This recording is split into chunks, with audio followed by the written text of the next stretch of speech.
Ary ho an'Andriamanitra ray zanaka ary fanahy masina ny voninahitra ary ho amintsika tsiraray avy ny fahasoavana sy ny famindram-po.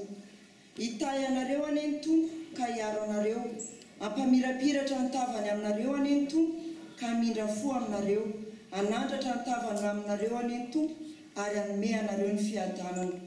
Amen. Mandehana amin'ny fifalian'ny Tompo nareo. Amen.